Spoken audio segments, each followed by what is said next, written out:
Clemson's baseball season is over despite Clemson almost winning the most exciting baseball game that I've ever watched in my life.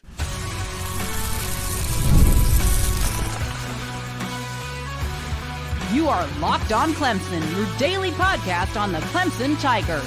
Part of the Locked On Podcast Network, your team every day. What is up, everyone? Welcome to the Locked On Clemson podcast. I'm your host, John Bivens. You can find me on Twitter right here at I am John Bivens, or you can follow us over at the Tiger Wire. We are bringing you everything you need to know about Clemson, and we are your host here on the Locked On Clemson podcast.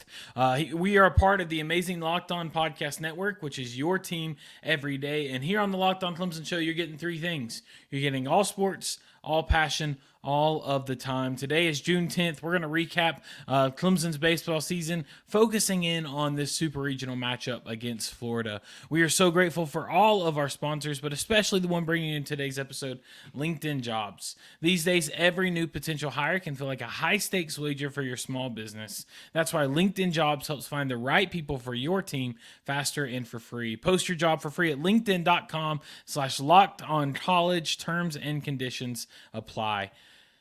So, this game 2, yesterday, or we're recording this Sunday night right after the game. The game ended maybe 15 minutes ago. But we're recording this, man, that game 2 of the super regional matchup, it ended in heartbreak, right? It ended in the most disappointed and defeated game that it could.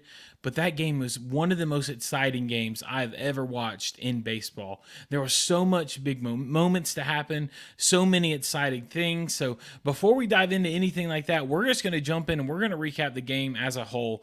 We're going to recap every bit of it. And so the game started off, remember, game 1, Florida beat. So it's game 2 of the college super regionals. If Clemson wins, we push to a game 3 tomorrow or today on Monday. If Florida wins, they win, their season moves on, and Clemson's season is over. So it started off first inning. Jake Calhoun, who's one of the best players in college baseball right now, homered the center, had a 2-run bomb in the bottom of the first. In the top of the second, there was some action. Clemson had 2 outs. Our first baseman, Jack Crichton, was on first or second base, and this is what happened. Watch this video. So that's what happened. If you were audio listeners, what happened was Jack Crichton runs on from second base. There's a little slow dribble up the first base line from Naraki that hit it. Pitcher scoops it up, tags Naraki in a pretty good collision. They both go flying back. Words are exchanged. Pitcher from Florida comes over and shoves Naraki, and then the bench is clear from Clemson. Everybody gets into it. There's no fights. It's separated quickly. Jack Crichton, as he's running from second to third, he rounds third base. The tag happens. After the tag happens, he runs over to get in the scuffle with everyone else. Words are said, everybody screaming, whatever. No big punches, no throws, only pushes are between that first collision and then the Florida pitcher right after the tag, as the start, right before the bench is cleared. Afterwards, Jack Crichton is the one ejected. And there's 2 rumors going around. The biggest problem I have, and we'll come back to this later, is NCAA is terrible about letting fans that are watching online or watching at home know what's going on, what the umps are thinking, what the umps are saying. So right now, we really don't know why, but we know there's 2 possible reasons about why Jack Crichton was ejected. Option 1 was he made contact with an ump. Option 2 was that he left his position during the game. If you say you're on second base, you're running to third, and you sprint to first base to get in a fight, and there's only 1 out, you get ejected for leaving your position. The problem with that thing, Jack Crichton didn't move until the tag was made, so it's middle of the inning. He's got to run that way anyway to go to the dugout. So if they eject him for there, that makes no sense. He did make a little contact with the ump. It was really the ump getting in between him to separate him and another player. He was kind of leaning up, but it really was the ump making the contact. But he got ejected. Florida's pitcher did not. Doesn't make sense at all. So that happened in the top of the second. Weird collision, weird removal, weird things happening, weird skirmish, weird ejection. Not a big fan of that, right? There's a little bit of concern there, a little bit of problems there. But anyway, play went on, losing down 2-0. Top of the third, Jake Kinderleiter doubled to center, had Purified scored, and then later on, Blake Wright hit a 2-run bomb to take the lead 3-2. Bottom of the third, Florida kept it going, and they tied it back up 3-3. 3 with a single to right. Bottom of the 5th, Florida brought 2 more runs home, took a 5-3 lead. This game was back and forth. I'm telling you, excitement the whole time. Top of the 6th, Obertop hit a homer. Bottom of the 6th, Donne hit a 2-run bomb for Florida, so they're up 7-4 right now. Top of the 8th, Cam Canarella, RBI man, right? RBI hero, hit a single to center with Blake Wright scoring. And then top of the 8th again, McClatty, who came in to replace Jack Crichton after that ejection. I'll be honest, a lot of people were worried about McClatty coming in, what he's going to do, offense and defensively, and he played excellent. He was excellent on the field at first, and he also had he had a walk, had 2 RBIs in the top of the 8th, hit a single, and Cam and Obertop scored, so brought us back to 1 run there. Bottom of the 8th inning, we got it back to 1 run. We did the exact same thing. We got it back to 1, and we allowed them to score. Wilson hit a home run, and 2 people scored for Florida. Bottom of the 8th, Florida is up 6-9. When we're going to take a quick ad break, when we come back, we will wrap up, or we'll finish this game, and we'll continue on in the top of the 9th where things really got exciting. We'll be back in just a minute. We are so thankful to all of our sponsors, and one of them today is LinkedIn Jobs. When you're hiring for small businesses, you want to find quality professionals that are right for the role. That's why you have to check out LinkedIn Jobs. LinkedIn Jobs has the tool to help find the right professionals for your team faster and for free. LinkedIn isn't just a job board, but it helps you hire professionals you can't find anywhere else, even those who aren't actively searching for a new job but might be open to the perfect role. In a given month, over 70% of LinkedIn users don't visit other leading job sites. So if you're not looking on LinkedIn, you're looking in the wrong place. On LinkedIn, 86% of small businesses get a qualified candidate within 24 hours. Hire professionals like a professional on LinkedIn. I've used LinkedIn twice as the employer and the employee, and both times it was so simple, easy to use, and helped so smooth the process where it really provides a lot of great results. Post your job for free at linkedin.com/lockedoncollege. That's linkedin.com/lockedoncollege. Post your job for free. Terms and conditions apply. Here we are back on the Locked On Clemson podcast. So we're going in top of the 8th and top of the 9th, and Clemson's down by 3. It feels hurt. It feels like things are hurting. It feels like season's over, right? But we don't know why, because Clemson is the king of comebacks. Clemson is the excellent comeback school. And so starts off, Hinderleiter gets a single, Blake Wright gets a single, Nets batter up, gets out. So 2 runners on, Cam Canarella, hero man himself, is up to bat. And what happens?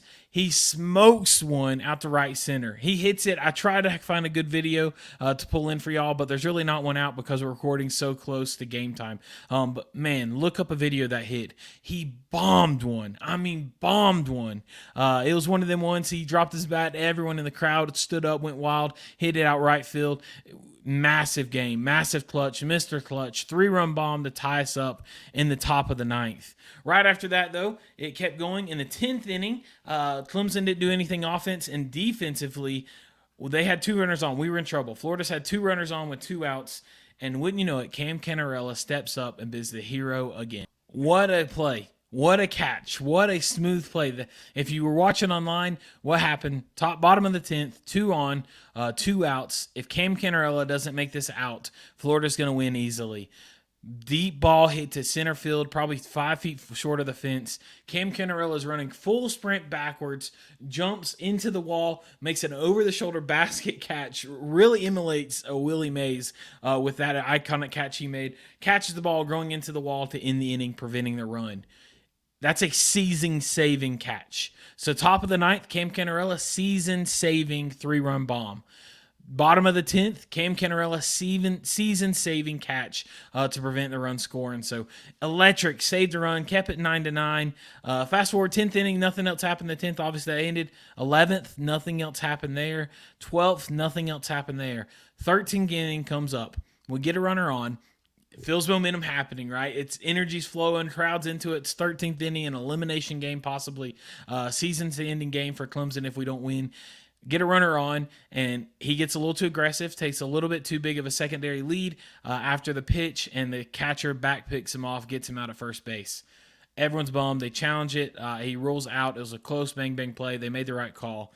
13th, the Nets batter up is Alden Mathis, who has been a hero for Clemson. He has been one of Clemson's best players. Steps up, hits a rocket. I mean, a rocket home run to take the lead. Takes the lead 10-9. After the play, grabs the bat by the head of the bat and slams it down. Big bat slam, runs the bases, scores. Well, all of a sudden, the umps decide they're going to bring the attention back on themselves. We'll talk about that in a second.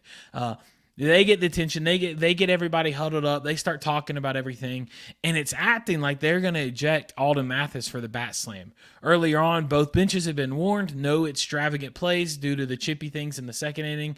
Early in the first, when Calgalone hit the home run for Florida, he did a bat slam that was almost the exact same as what Alden Mathis did here. And the umpires got together for probably 5 minutes debating kicking Alden Mathis out of the game with this ejection.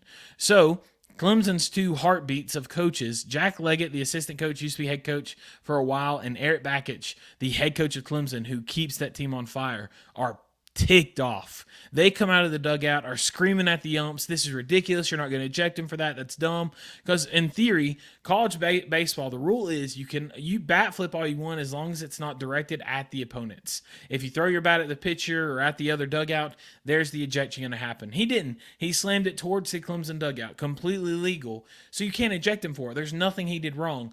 So the umpires are saying they're going to throw him out. Eric Bakich comes out. Jack Leggett comes out, sprinting out of the dugout. They're in the umps' faces. They're screaming. They're yelling.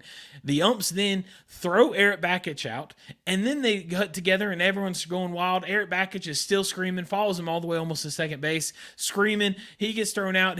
Long conversation. This whole process lasted almost 10 minutes. They're screaming back and forth. They're going after each other. They're yelling. Everything's going wild. Eric Bakich walks out to the dugout, and as he gets beside the pitcher mound, he's hyping up the crowd, getting everybody into it. The crowd's going wild for him.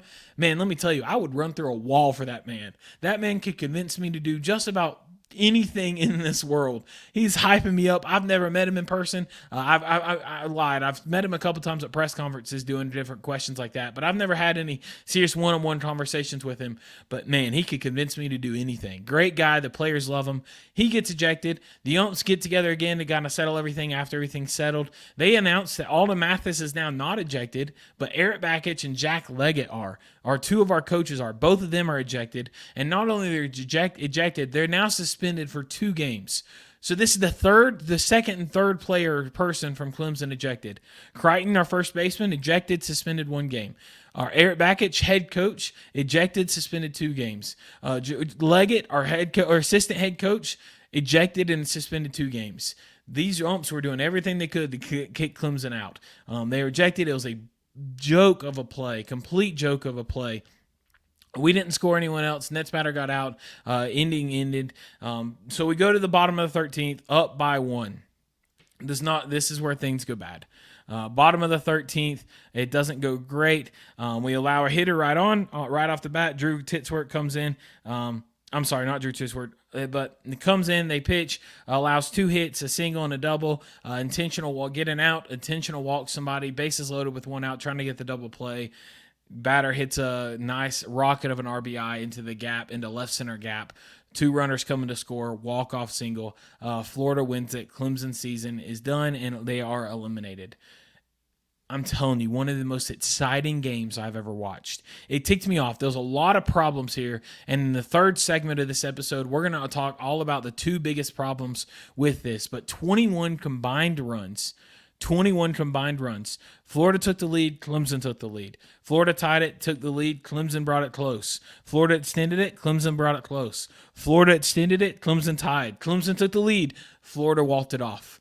So much excitement from beginning to finish. I'll be honest with you, after the bottom of the 8th, I looked at my wife and I was like, I prepared myself. Our season's over. I lost faith. And I don't know why. We have 25 comeback wins this season. And Ken Canarello was like, John, shut up. I'm going to shove this down your throat. And hit that home run. Exciting game. Will go down as one of the all-time best games I've ever watched, even with that inning. Now, there were some problems. Again, we'll talk about that. But out of excitement level, back and forth, things to talk about it, memorable actions. I'll be honest, Cam Canarello's 2 biggest moments, that home run and that catch, will be moments that I will never forget in my lifetime.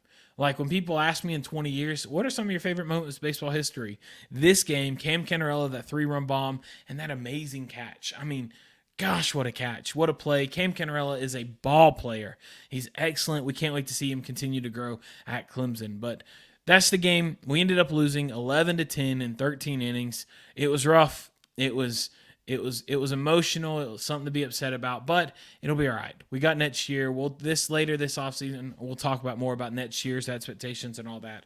We'll dive more into it. But for this game, it was exciting. It was a great play. We're going to take one more ad break, and when we come back, we're going to talk about the two biggest problems that happened in Game 2 in this game. So we'll see you in just a minute.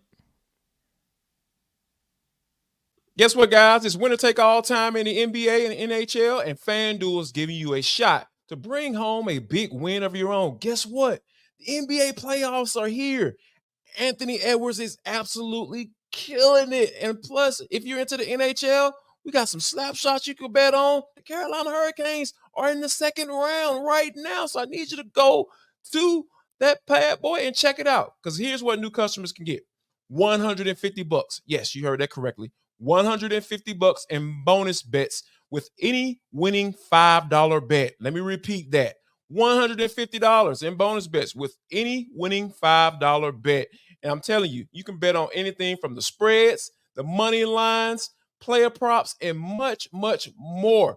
I'm telling you, $150, oh my God, you can win some money. All you got to do is pay attention and go to FanDuel.com/lockedon. The website is FanDuel.com/lockedon, LOCKEDON, and make every playoff shot count. FanDuel is America's #1 sportsbook. And we're back here on the Locked On Clemson podcast. I'm your host, John Bivens. It was rough, right? It's hurting. We're still emotional. We're still upset about this game. To see that happen, to see the 13th go how it did, extra innings go how it did, the 9th go how it did, the coaches get ejected. They're ejected 2 games. That suspension for 2 games will continue next season. So if they're both at Clemson next year, they will have to sit out the first 2 games.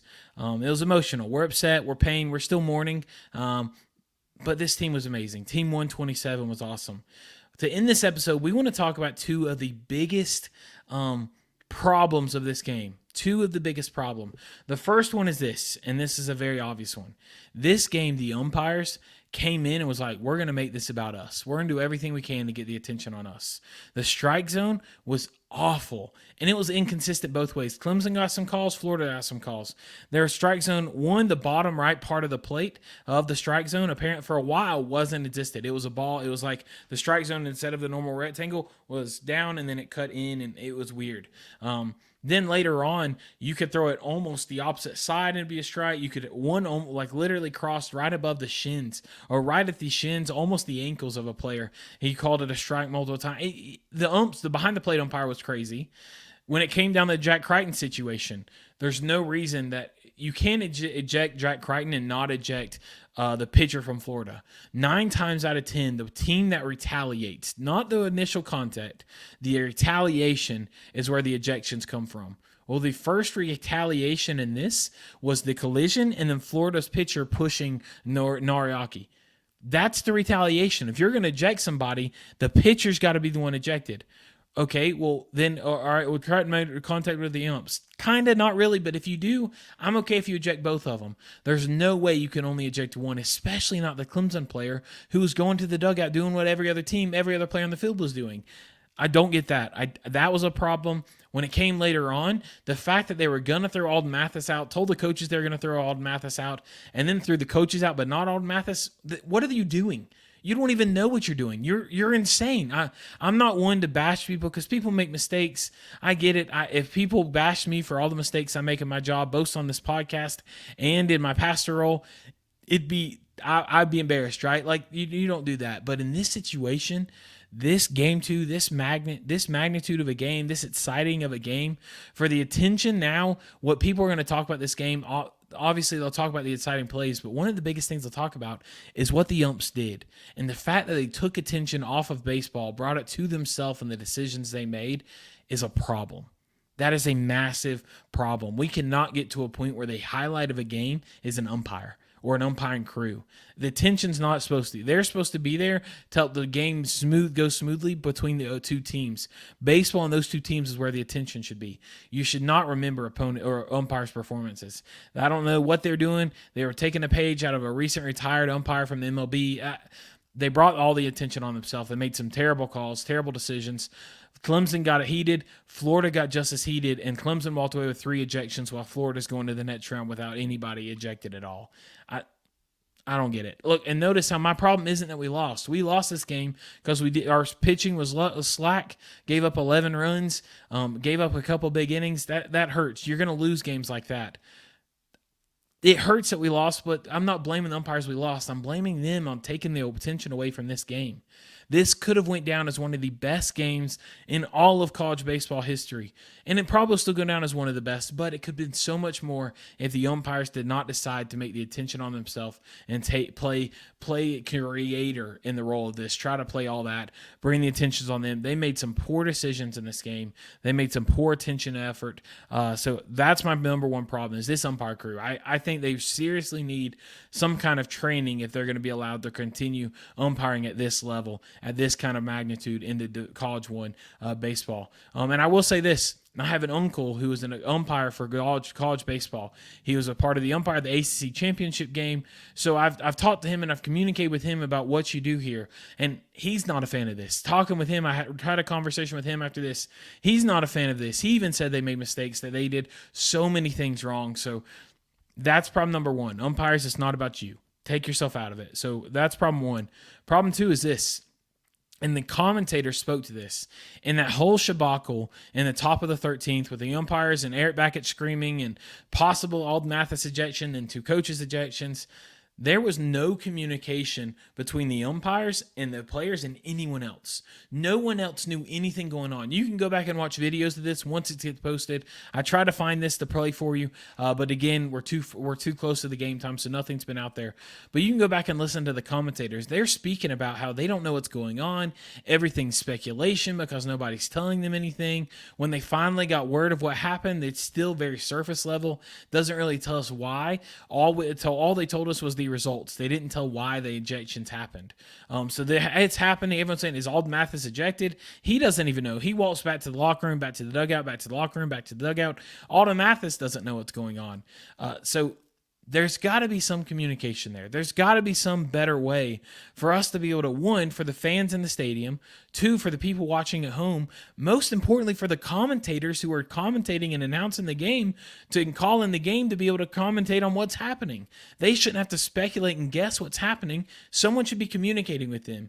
We're in year 2024. Our technology is a place where I can go to a website right now and say, tell me the best president in history, and it'll tell me instantly everything that happened. I can go ask it a question about how a space or rocket ship works, and this website AI will tell me exactly how it works. Our technology is amazing right now, but we're not at the point where we can't live get feeds and updates about what's happening on the field. We've got to speculate for 15 minutes. That's pitiful. I mean, that is absolutely pitiful. The Joker from Batman, Scooby-Doo and Batman, that's a quote I say a lot. You're my pit is full. How pitiful. That was so dumb. I don't know why I said that. But my point is this, that is ridiculous. There's no way that should have been what happened. There's no way we shouldn't have any kind of this communication. Even now, we don't know what happened.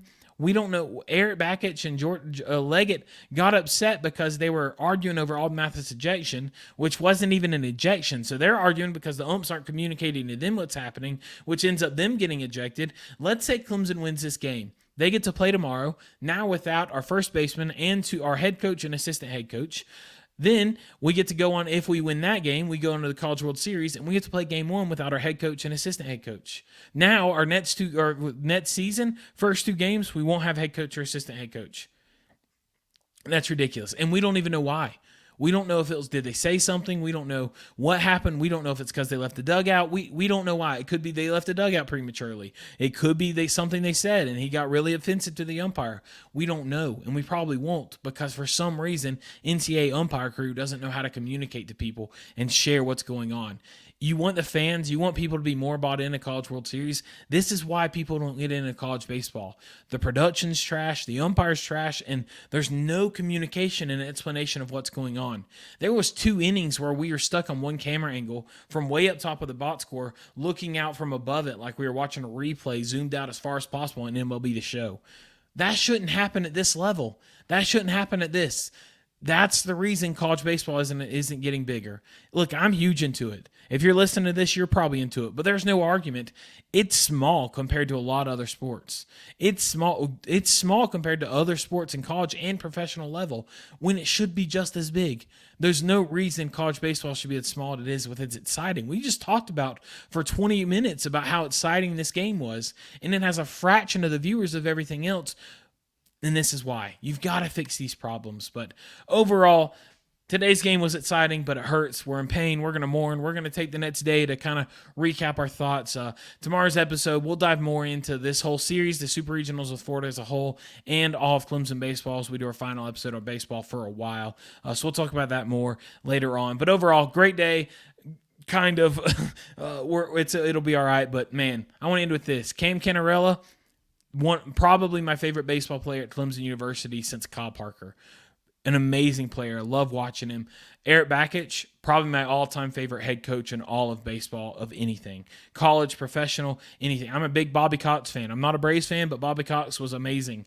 I'd take Eric Bakich. Man, he could make me do anything. I love him. But with all that being said, that's going to wrap up this edition of the Locked On Clemson podcast. Again, tomorrow, we're going to wrap up Clemson baseball with the final episode. Later on in the week, there's been some big transfer news for Clemson football. We're going to talk about all that and get back into the football as we start headlining in and getting close to summer workouts. But, hey, let us know your thoughts on today's topic. Reach out to us on Twitter. Drop a comment on YouTube. Hit us up. We'd love to know your feedback and thoughts on all of the topics that we talked about today. If you haven't, make sure you're subscribed to this podcast or wherever you get your podcast. If you're watching over on YouTube, hit that subscribe button, hit that follow button over on social media on all your audio podcasts. That way, every day, this can be your first listen here on the Locked On Clemson podcast.